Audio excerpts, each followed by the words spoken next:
அழகனும் அருணகிரியும் நிகழ்ச்சியை பார்த்து கொண்டிருக்கும் மக்கள் தொலைக்காட்சி நேயர்களுக்கு உமா பாலசுப்ரமணியனின் காலை வணக்கத்தை முதலில் தெரிவித்துக் கொள்கிறேன். நாம் இப்பொழுது கடலோரம் செல்ல போகிறோம். கடலோரம் ஒரு கோவில். இப்பொழுதே உங்களுக்கு தெரிந்திருக்கும் திருச்செந்தூர் செல்ல போகிறோம். திருச்செந்தூரில் கமலமாதுடன் என்று தொடங்கும் ஒரு பாடல். எப்பொழுதும் போல் அதை வரி வடிவில் கண்டு கழித்துவிட்டு பிறகு இசை வடிவம், அதன் பிறகு உரை. இதோ வரி வடிவம்.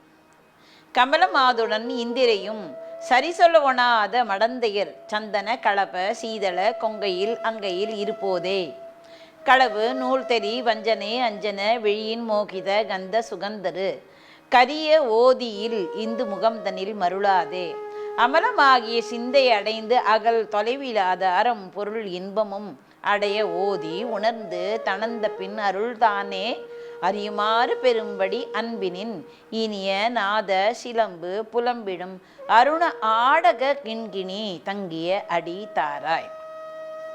குமரி காளி பயங்கரி சங்கரி கௌரி நீலி பரம்பரை அம்பிகை குடிலை யோகினி சண்டினி குண்டலி எமத ஆயி குறைவிலாள் உமை மந்தரி அந்தரி வெகுவித ஆகம சுந்தரி தந்தருள் குமர மூஷிக முந்திய ஐங்கர கணராயன் மம விநாயகன் நஞ்சுமிழ் கஞ்சுகி அணி கஜானன விம்பன் ஓர் அம்புலி மவுலியான் உரு சிந்தை உகந்தருள் இளையோனே வளரும் வாழையும் மஞ்சளும் இஞ்சியும் இடைவிடாது நெருங்கிய மங்கள மகிமை மாநகர் செந்திலில் வந்துரை பெருமாளே. என்ன நேயர்களே, அழகான இந்த பாடலை வசுமதி தேசிகன் அவர்கள் குரலில் இசையை கேட்டு மகிழலாம். கமலமாதுடன் இந்திரையும் சரி சொல்ல ஓடாத மடந்தைய சந்தன களப சீதள பொங்கையில் அங்கையில் இருபோ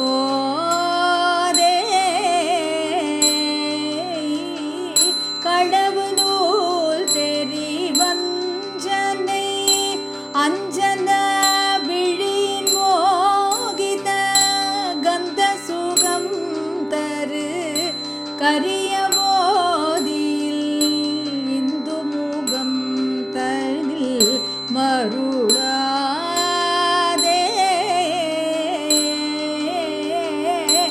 அமலமாகிய சிந்தை ஆடைதாகல் தொலைவிலா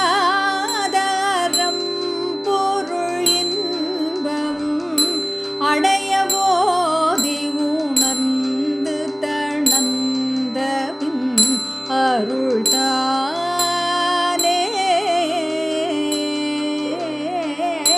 அறியுமாறு பெரும்படி அன்பினின் இனிய நாத சிலம்பு புலம்பிடும் அருணாடக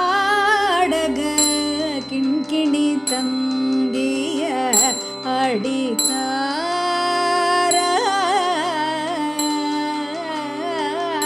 கமலமாதுடன். கமலம் என்றாலே நமக்கு தெரியும் தாமரை பூ என்று. ஏன் எப்பொழுது பார்த்தாலும் தெய்வங்கள் தாமரை பூவில் அமர்கிறார்கள்? தாமரை பூ அகலமாக இருக்கும், அது 1000 இதழ் கூட கொண்டு இருக்கும். அதனால் அது அகலமாக இருப்பதனால் பிரம்மதேவன் அமர்கிறார், லக்ஷ்மி அமர்கிறாள். இப்பொழுது யாரை குறிக்கிறது? கமலமாதுடன் என்பது சரஸ்வதியை குறிக்கிறது. சரஸ்வதி அமர்கிறாராம் தாமரை மலர் மீது வீற்றிருக்கின்ற வாணி தேவி. வாணி தேவியும் இந்திரையும், இந்திரை என்றால் லக்ஷ்மி, லக்ஷ்மி, இவர்கள் இருவரும் வெகு அழகாக இருப்பார்கள். இருந்தாலும் அருணகிரிநாதர் என்ன கூறுகிறார்?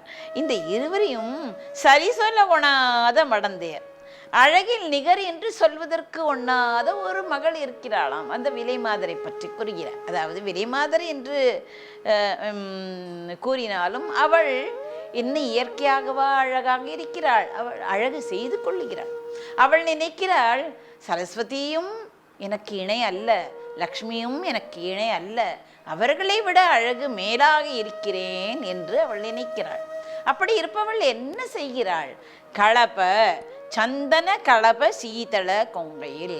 அதாவது அந்த காலத்தில் குப்பியில் இந்த வாசனை திரவியங்கள் கிடைக்காது. அதனால் தங்கள் மேல் வாசனையாக இருக்க வேண்டும், எல்லோரும் விரும்ப வேண்டும், தன்னை விரும்ப வேண்டும், தன் உடம்பை விரும்ப வேண்டும், தன்னை பார்த்து எல்லாரையும் கவர வேண்டும் என்று அந்த வாசனை குப்பியில் இருப்பதை அவர்கள் போட்டுக்கொள்ள மாட்டார்களாம். என்ன செய்வார்கள், இந்த சந்தனத்தை அரைத்து நன்றாக அரைத்து உடம்பு முழுவதும் பூசிக்கொள்வார்களாம். களப சீதள, சீதளை என்றால் அது குளிர்ச்சி தரும்.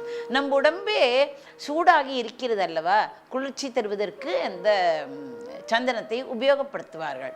அப்படி இந்த மங்கையர்கள் எல்லா இடங்களிலும் அவர்கள் பூசிக்கொண்டிருக்கிறார்கள். அப்படி தங்களுடைய மார்பிலும் பூசிக்கொண்டிருக்கிறார்கள். கையில் என்றால் அழகிய கரங்களிலும். அதாவது அருணகிரிநாதர் தன்னை கீழ்ப்படுத்தி கொள்கிறார். அவர் அப்படி அல்ல, அப்படி நாம் நினைக்கக்கூடாது. இது எல்லாம் நமக்காகத்தான் சொல்லுகிறார். அதாவது ஒருவன் அங்கே போகிறானாம், அந்த விலை மாதர்களிடத்தில் போகிறான். அவருடைய ஒவ்வொரு உறுப்பிலும் அவன் இனிமையை காண்கிறானாம், அதைத்தான் கூறுகிறார். கையில் அழகிய கரங்களிலும் இருபோதும் காலையும் மாலையிலும் அவர்களுடன் கொஞ்சம் விளையாடுகிறானாம். களவு நூல் தெரி வஞ்சனை அஞ்சனை விழியில். விழி எப்படி இருக்கிறது? களவு நூல் தெரி என்றால் என்ன? காம நூல், அதாவது மதன் எழுதிய நூல் என்று. அதாவது காதல் எப்படி புரிய வேண்டும் என்று அவர்களுக்கு சொல்லியே கொடுக்க வேண்டாம், அப்படி இருக்கிறதாம். அவர்கள் கண்கள் எப்படி இருக்கிறது? கண்களில் மை தீட்டி எல்லோரையும் வா வா என்று அழைக்கிறதாம், அப்படிப்பட்ட கண்கள். அந்த கண்களினாலும் யாராவது ஒருவர் சென்றால் உடனே தானே மருண்டு விடுவார்களாம், அதாவது மயக்கமடைந்து விடுவார்கள், இவளிடம் செல்ல வேண்டும் என்று. அதற்காக தானே அவர்கள் இருக்கிறார்கள். அப்படி வஞ்சனையை செய்வதுமாகிய அவர்கள் கண்களிலும் மை தீட்டிய கண்கள், வஞ்சன என்று கூறுகிறார் அல்லவா, அதனால் வஞ்சனை உடையவர்கள்.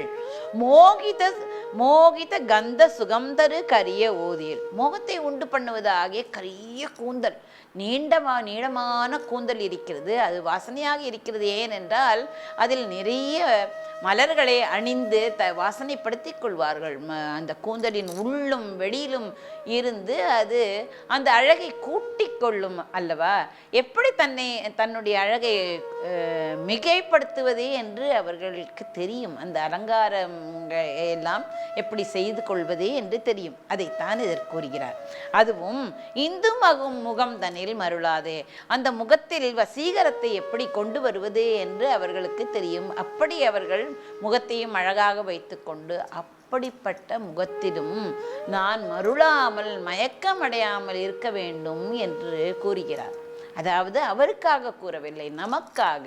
அதனால் நீங்கள் யாவரும் இது என்ன ஒரு பொம்மை போலத்தான், இது ஒரு நாடகம் போலத்தான், அதை கண்டு மகிழாதீர்கள், இது உண்மை இல்லை என்று நமக்கு அறிவுறுத்த வருகிறார். அமலமாகிய சிந்தை அடைந்து. மலம் என்றால் என்ன? அசுத்தம். அமலம் என்றால் என்ன? அசுத்தம் இல்லாமல். அதாவது நம்முடைய சிந்தை எங்கெங்கெல்லாமோ குப்பையில் போய் கிடறிக்கொண்டு வருகிறது. இருந்த இடத்திலிருந்தே எல்லா இடத்துக்கும் போய் சென்று வந்து விடும். அப்படி அமலமாகிய அந்த எண்ணங்கள் எல்லாம் அந்த புத்தியை அடைந்து, அதாவது அமலமாகிய சிந்தை என்றால் என்ன? மலத்தை களைந்த புத்தியை அடைந்து அகல் தொலைவில்லாத அறம் பொருள் இன்பம். அகல் என்றால் என்ன? அகலமான என்றால் பறந்து விரிந்து இருக்கிறதாம். எது பறந்து விரிந்திருக்கிறது? தொலைவில்லாத என்றால் அழிவற்றது. தொலைவு என்றால் தொலைந்து விடுவது. அதனால் இது அழிவு இல்லாதது. அழிவில்லாத அறம் பொருள் இன்பம். இந்த மூன்றை பற்றிய இந்த இன்பம் பற்றிய 3 நூல்களும் அடைய ஓதி உணர்ந்து தணந்த பின், இது முழுவதுமாக நான் ஓதி உணர வேண்டும். உணர்ந்த பின் இந்த ஆசைகள் எல்லாம் அடங்கி விட வேண்டும். தணந்த பின் என்று கூறுகிறார் அல்லவா. அடங்கிய பின்னர் அருள் தானே அடையுமாறு பெரும்படி உன் திருவருளை நானே அடைய வேண்டும், நீதான் கொடுக்க வேண்டும் என்று அல்ல. அதாவது நீ மனமும் வந்து நீ கொடுப்பாய், நீ தான் கொடுக்க போகிறாய். இருந்தாலும் தானே நான் கேட்டு பெறப் போவதில்லை. ஆஹா, இவன் எவ்வளவு கீழ்த்தரமாக இருந்தான், இவன் எவ்வளவு திருந்தி விட்டான், இவனுக்கு அருள் கொடுக்க வேண்டும் என்று என்னுடைய முயற்சினாலேயே உன்னிடமிருந்து நான் பெற வேண்டும். அவன் கொடுத்தால் தானே நாம் பெற முடியும். இருந்தாலும் அவர் அழகாக ஒரு சின்ன பொடி வைத்து அவர் கூறுகிறார், தானே என்று கூறுகிறார். அறியுமாறு, அருள் தானே அறியுமாறு பெரும்படி, நானே அறிய வேண்டும் உன்னுடைய அருளை. ஆஹா, முருகன் கொடுக்க போகிறான் என்று நானே அறிய வேண்டும். அறியுமாறு பெரும்படி, நான் அடையுமாறு. அன்பினின் என்ன கொடுக்க வேண்டும், அதை அந்த அருள் கொடுப்பதற்கு கூட அவன் திருவடியை தான் நாம் நாட வேண்டும். அந்த திருவடி எப்படி இருக்கிறது? அன்பினின் இனிய நாத சிலம்பு புலம்பிடும். அன்பு, அந்த திருவடியில் இருக்கிற அந்த சிலம்பு இருக்கிறதே, அவன் சிலம்பு நான் எவ்வளவோ என்னென்னமோ அணிந்திருப்பான். அவன் சதங்கை அணிந்திருப்பான், தண்டை அணிந்திருப்பான், எவ்வளவோ நாளின் செய்யும் வினைதான் என் செய்யும், என்னை நாடி வந்த கோளின் செய்யும் கொடுங்கூட்டின் செய்யும் குமரேசன் இரு தாளும் சிலம்பும் சதங்கையும் தோளும் தண்டையும் ஷண்முகமும் என்று கூறுவார். அவனுடைய அழகை கூறுவார். அவனுக்கு அவ்வளவு அழகாக இருக்கிறது. என் முன்னே தோன்றிடினே நாள் என் செய்யும், கூற்றுவன் தான் என் செய்வான், எமன் தான் என் செய்வான், ஓடி போயிடுவான் என்று கூறுகிறார். அதே போல உன்னுடைய அன்பினின் இனிய நாத சிலம்பு, நாதங்க அந்த சிலம்பு இருக்கிறதே, அதை நாதம் எவ்வளவு அழகாக வேத ஒலி, அது ஒவ்வொன்றும் வேத ஒலியை எழுப்புகிறதாம். அந்த இனிய நாத சிலம்பு எங்கு புலம்புகிறது? அதில் கிண்கிணி, கிண்கிணி என்றால் முத்துக்கள் இருக்குமே, அது எப்படி இருக்கிறது என்றால் செம்பொன்னாலான பொன்னாலான ஆடக என்று கூறுகிறார்கள் அல்லவா. ஆடக என்றால் பொன், பொன்னாலான அந்த முத்துக்கள் இருக்குமே, இரண்டும் உரசி உரசி உரசி அது ஒலியை குறிக்கிறதாம். அந்த சிலம்பு ஒலிக்கிறதாம். அந்த கிண்கிணி எங்கு தங்கி இருக்கிறது? கடைசியில் அதை எங்கு வருகிறார்? தங்கிய அந்த அடிகள், அடிதாராய். அதாவது சிலம்பு புலம்பி அந்த அடிகள், அந்த தண்டையும் சதங்கையும் எல்லாவற்றையும் அணிந்து கொண்டிருக்கிறாயே, அந்த அடிகளை எனக்கு தர வேண்டும். எதற்காக தர வேண்டும் என்றால், நானே இந்த அருளை பெற வேண்டும். எதற்காக பெற வேண்டும் என்றால், முன்னால் சொன்னாரே, அந்த மருளாமல், அந்த விலை மாதர்களை கண்டு நான் மருளாமல் என்னுடைய சிந்தைகளை எல்லாம் எப்படி ஆக வேண்டும்? அமலமாகி இருக்க வேண்டும். மலங்களெல்லாம் அழிந்து விட வேண்டும். நன்றாக எண்ணக்கூடிய சிந்தை எனக்கு வர வேண்டும். அப்படி வருவதற்கு உன் இணை அடிகள் தான் என்னை காப்பாற்ற வேண்டும் என்று எவ்வளவு அழகாக கூறுகிறார். அதனால் ஒவ்வொரு பாடலிலும் எவ்வளவோ அழகான கருத்துக்கள் இருக்கிறது. ஆனால் ஒரே கருத்தாக இருந்தாலும் அதை வேறு வேறு விதமாக புரட்டி புரட்டி பார்த்து எவ்வளவு அழகாக கூறுகிறார். குமரி காளி எப்பொழுது அம்மாவை பற்றி கூறப்போகிறார். குமரி காளி, குமரி என்றால் என்ன? எப்பொழுதும் இளமையானவள், கன்னியானவள். காளி என்றால் என்ன? கருமை நிறம் படைத்தவள். பயங்கரி என்றால் என்ன? அடியவர்களுடைய அச்சத்தை போக்குபவள். சங்கரி என்றால் ஆன்மாக்களுக்கு சுகத்தை தருபவள்.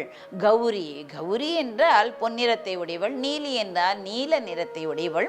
பரம்பரை என்றால் பரம்பொருள், அதாவது பொருளுக்கெல்லாம் அப்பாற்பட்ட பொருளாக இருக்கிறாள் அவள், எல்லாவற்றுக்கும் மேலானவள் அவள்.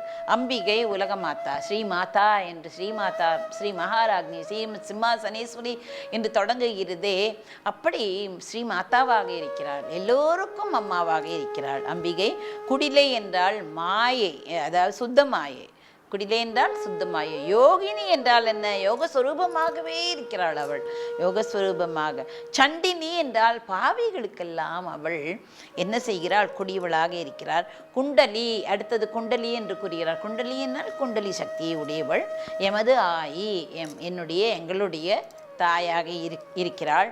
குறைவிடாள், அவளுக்கு என்ன குறை? நமக்கும் குறை இல்லாமல் செய்வாள், தனக்கும் ஒரு குறை கிடையாது, பூரணமாக இருப்பவள், குறைவிலாள். உமாதேவி. சுந்தரி, மந்தரி, மந்தரி என்றால் என்ன? சொர்க்கத்தை நமக்கு தருவாள். நம்மளுடைய வினைகள் நல்ல வினைகளானால் சொர்க்கத்தை தருபவள். அந்தரி வெகுவித்த ஆகம சுந்தரி, முடிவற்றவள். பல வகை சிவாகமங்களால் துதிக்க பெறும் அழகி. தந்தருள் குமரா என்று கூறுகிறார். குமரனை சொல்வதற்காக இப்படி. மூஷிக முந்திய ஐங்கர, மூஷிக வாகனத்தில் ஏறியவரும் 5 கரத்தை உடையவரும். கணராயன், கணங்களுக்கெல்லாம் தலைவன். மம விநாயகன், எங்களுடைய விநாயக பெருமான். நஞ்சுமை கஞ்சுகி அணி, நஞ்சை எப்பொழுது பார்த்தாலும் உடம்பில் இருக்கிறதே அந்த பாம்பை அணிகலனாக அணிந்து கொண்டிருப்பவர். கஜானன பிம்பனன், கஜானன, ஆனனன் என்றால் முகம், யானை முகத்தை உடையவன் என்று பொருள். ஓர் அம்புலி, ஓர் அம்புலி மௌலியான் என்றால் தலையில் ஒரு பிறையை அணிந்து கொண்டிருப்பவன். ஒரு சிந்தைய உகந்தருள் இளையோனே.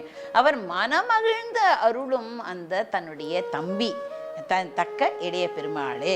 வளரும் வாழியும் மஞ்சளும் இஞ்சியும் என்று கூறுகிறார். அதாவது செம்மையாக இருக்கிறதாம், இது வளப்பத்தை குறிக்கிறது. வாழை, இஞ்சி, மஞ்சள் எல்லாம் மங்களத்தை குறிக்கிறது. வாழை எப்பொழுதுமே, வாழையோட உறுப்புகள் உங்களுக்கு தெரியும், ஒவ்வொரு உறுப்பும் நமக்கு அது உபயோகமாக இருக்கிறது. மகிமை மாநகர் செந்திலில் வந்துரை பெருமாளே. இடைவிடாது நெருங்கிய மங்கள, அதாவது எல்லாம் செழித்து வளர்கிறதாம், இடைவெளியே இல்லாமல் அப்படி அடர்ந்து வளர்கிறது. அப்படிப்பட்ட செந்திலில் மாநகர் வந்துரை பெருமாளே என்று கூறுகிறார். உமது திருவடிகளே அடியேனுக்கு தந்தருள்வீர் என்று கூறுகிறார். அது நம்மளுடைய மனத்தை எப்படி வைத்துக்கொள்ள வேண்டும் என்றால் அமலமாக வைத்துக்கொள்ள வேண்டும். ஸ்படிகம் எப்படி இருக்கும் அப்படி வைத்துக்கொள்ள வேண்டும். மனத்தில் எண்ணங்களை போட்டு குவித்து குப்பையாக வைத்து கொள்ளக்கூடாது. அதை ஸ்படிகம் போல் வைத்துக்கொள்ள வேண்டும். அப்படி வைத்து கொண்டால்தான் என்ன கிடைக்கும்? அறம், பொருள், இன்பம், வீடு யாவுமே நமக்கு கிடைக்கும் என்று கூறுகிறார். அம்பிகை சகல வேத ஆகம மந்திரங்களால் விளங்குகிறார். தமருக, பரிபுர, ஒலிகொடு, நடனவில், சரணிய, சதுர்மறை, தாதாம்புய மந்திர, வேதாந்த பரம்பரை என்று தேவேந்திர சங்க வகுப்பு கூறும். அக்ஷர லக்ஷ ஜபத்தர் கிரமத்திடு சக்கர தலத்தி திரியக்ஷி ஷடாக்ஷரி என்று வேதாள புத வகுப்பும் கூறும். சிந்தை உகந்தருள் என்று விநாயக பெருமானை கூறுகிறார். விநாயக பெருமான் இவருக்கு நேரான சகோதரர். இந்த வார்த்தைகள் எல்லாம் நாம் கற்றுக்கொள்ள வேண்டும். நேரான சகோதரர் என்றால் என்ன? ஒரு தாய்க்கு ஒரு தந்தைக்கு பிறந்தவர் என்று அர்த்தம். இருவருமே ஒரு தாய் ஒரு தந்தைக்கு பிறந்தவர். அதாவது ஒன்று விட்ட சகோதரர் என்று கூறுவார்கள். அது அல்ல, நேரான சகோதரர் என்று ஒரு பாடலில் கூறியிருக்கிறார். இப்படி ஐங்கர கணராயன் மம விநாயகன் தன் தம்பியோட உயர்ந்த இடத்தில் வைத்து முருகனுக்கு முதலில் வாகனம் கொடுத்தவர் அவர்தான். பிரணவ வாகனம், மயில், பிரணவ மயிலே முதலில் அவர்தான் கொடுத்தார். பிறகு முருகனுக்கு பலவிதத்தில் உதவி புரிந்திருக்கிறார். வள்ளியை அவர் காதலித்தார் அல்லவா? ஆனால் வள்ளி மசியவே மாட்டேன் என்று கூறினாள். பல வேடங்கள் புனைந்தார் முருகன். ஆனால் வள்ளி அதாவது அவன் முருகன் என்று அறியாமல் அவள் மடமகளாக இருந்தாள். முருகன் என்று அறியவில்லை. அதனால் என்னை மணந்து கொள் என்று கூறினால் அவள் முடியாது என்று கூறியே வந்தாள். ஆனால் அவனுக்கு தெரிந்து விட்டது, முருகனுக்கு தெரிந்து விட்டது வள்ளிக்கு யானை என்றால் பயம் என்று. அதனால் தன் அண்ணனை நினைத்தார். அண்ணா, எனக்கு என்னுடைய காதலில் நான் தோல்வி அடையாமல் இருப்பதற்காக தோல்வி அடையவில்லை, ஆனால் அவளை மணந்து கொள்ள வேண்டும் என்றால் நீதான் எனக்கு உதவி புரிய வேண்டும் என்று அண்ணாவை கூப்பிட்டவுடன் அவர் மறுபடியும் அந்த யானை உருவம் எடுத்து இவன் எதிரில் வந்தவுடன் முருகன் எதிரில் வந்தவுடன் வள்ளி பயந்து முருகனை தழுவிக்கொண்டாளாம். உடனே அதுதான் சமயம் என்று என்ன செய்தாள்? நீ என்னை திருமணம் செய்து கொள்கிறாயா என்று கூறியவுடன் முடியாது என்று கூறியவுடன் என்ன செய்யும் அந்த யானை? உடனே ஆங்காரமாக கத்துமாம். உடனே பயந்து சரி நான் உன்னை திருமணம் செய்து கொள்ளுகிறேன் என்று கூறி அதற்கு பிறகு திருமணம் நடந்தது. கந்தர்வ திருமணம் நடந்தது. திருமணம் நடந்த பொழுது முருகன் தன்னை யார் என்று காட்டினான். அப்பொழுது இந்த கணபதி இருக்கிறாரே, அவர் தன் உருவத்தை தான் தமையன் என்று, முருகனுடைய தமையன் என்றும் காட்டினார். அப்படி அவர் எவ்வளவோ முருகனுக்காக எவ்வளவோ செய்திருக்கிறார். முருகன் பழனிக்கு போனதே இந்த கணபதியினால் தான் பழனிக்கே சென்றிருக்கிறார். அதனால் ஏனென்றால் ஞானம், கணபதிக்கு அதிக ஞானம் உள்ளவர் கணபதி. அதனால் எனக்கு இன்னும் ஞானமே வரவில்லை, என் அண்ணாவை போல ஞானம் வர வேண்டும் என்று கோவணாண்டியாக ஆகி கையில் தண்டும் எடுத்து பழனியில் போய் நின்றார் அவர். அப்படி இருந்தவர். திருச்செந்தூரை பற்றி அவருக்குமே தெரியாதது கிடையாது. இயற்கை எழிலில் அழகாக அந்த கடல் அலைக்கு அந்த கரையில் திருச்செந்தூர் இருக்கிறது. அப்படி இருந்து 3 சமாதிகளை நீங்கள் கட்டாயம் எப்பொழுதாவது சென்றால் காண வேண்டும். இங்கு ஆராதனை செய்து முருகனை ஆராதனை செய்து முருகனுக்காக கோயில் எழுப்பியவர்கள் மகான்களாக வாழ்ந்து 3 துருவிகளுக்கு இங்கு கோயில் கட்டப்பட்டுள்ளது. அவர்களை அந்த ஜீவ சமாதியை தரிசித்தாலே நமக்கு நல்லதுதான். தற்போது இருக்கிறதே அந்த கோயிலை கட்டியவர்களில் குறிப்பிடத்தக்கவர்கள் காசி சுவாமிகள், மௌன சுவாமிகள், மற்றும் ஆறுமுக சுவாமிகள். இவர்கள் எல்லாம் தன்னுடைய காலத்தில் மண்டபங்களும் கோவில் கோபுரங்களையும் கட்டினார்கள். ஆனால் பிற்காலத்தில் வந்தாரே அவர் தேசிகமூர்த்தி சுவாமிகள் என்பவர் ராஜகோபுரத்தை கட்டினாராம். அப்படித்தான் இந்த திருச்செந்தூர் அமைந்தது. அதனால் அந்த 3 பேரும் முக்கியமானவர்களாக கருதப்படுவார்கள். எப்பொழுதாவது அங்கு போனால் அந்த சமாதி எங்கே இருக்கிறது என்று கேட்டு அவர்களை தரிசனம் செய்ய வேண்டும். அவர்கள் இல்லாவிட்டால் நமக்கு திருச்செந்தூர் கோவிலே கிடைத்திருக்காது. அப்படிப்பட்டவர்களே நாம் எப்பொழுதும் ஆராதிக்க வேண்டும். அப்படி திருச்செந்தூரில் பல பல அற்புதங்கள் எல்லாம் நடந்திருக்கிறது. அதனால் அப்படிப்பட்ட திருச்செந்தூரில் இந்த பாடலை இவர் பாடியிருக்கிறார். கமலமாதுடன் இந்திரியும் சரி சொல்லான என்று குமரி காளி வராகி, குமரி காளி பயங்கரி சங்கரி என்று அம்மாவையும் விடவில்லை. எப்பொழுதுமே சிவனையும் நாராயணனையும் கொண்டு வருபவர் இப்பொழுது அம்மாவையும் பிள்ளையாரையும் கொண்டு வந்திருக்கிறார். கமலமாதுடன் இந்திரையும் சரி சொல்ல ஓடாத மடந்தய சந்தன களபசி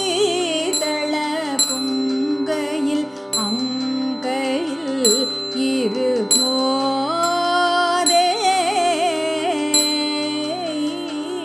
கடவு நூல் தெரி வஞ்சனை அஞ்சன விழியின் மோகித கந்த சுகம் தரு கரிய போதியில் இந்து முகம் தனில் மருளா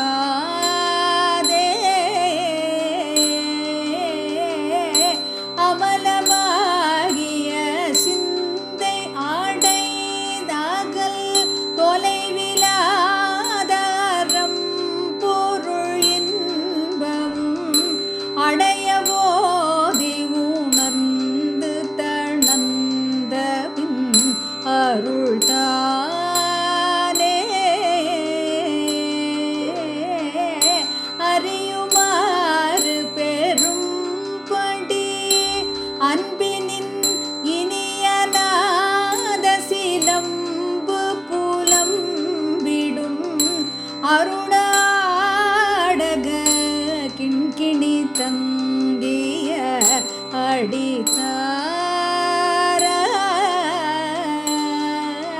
அடித்தாராய் குமரி காளி பயங்கரி சங்கரி கௌரி நீலி பரம்பரை அம்பிகை குடிலையோகினி சண்டினி குண்டலி யமதாயி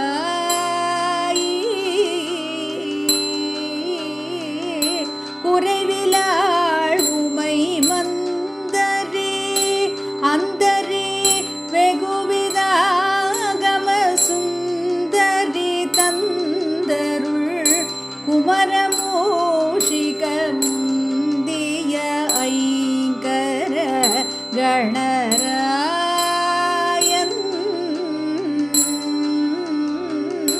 மம விநாயகன் நஞ்சுமிழ் கஞ்சுகி அணிகஜானன விம்பனோரம் புலி மவுலியாருரு சிந்தை உகந்தருள் இளையோ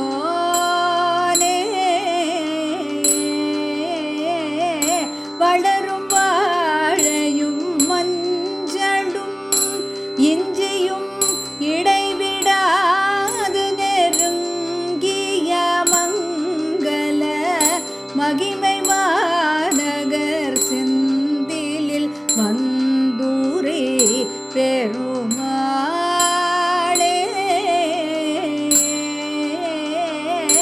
அருணாடக கிண்கிணி தங்கிய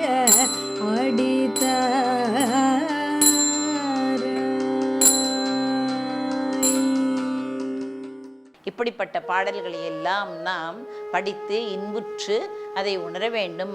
அது மட்டுமல்ல, அதை பாராயணம் செய்தால் நாம் அருணகிரிநாதருக்கு அன்புடையவராக இருப்போம். ஏன் அதற்கும் மேலான தலைவனாக இருக்கிறானே முருகன், அவனுக்கு நாம் அன்புடையவராக இருப்போம்.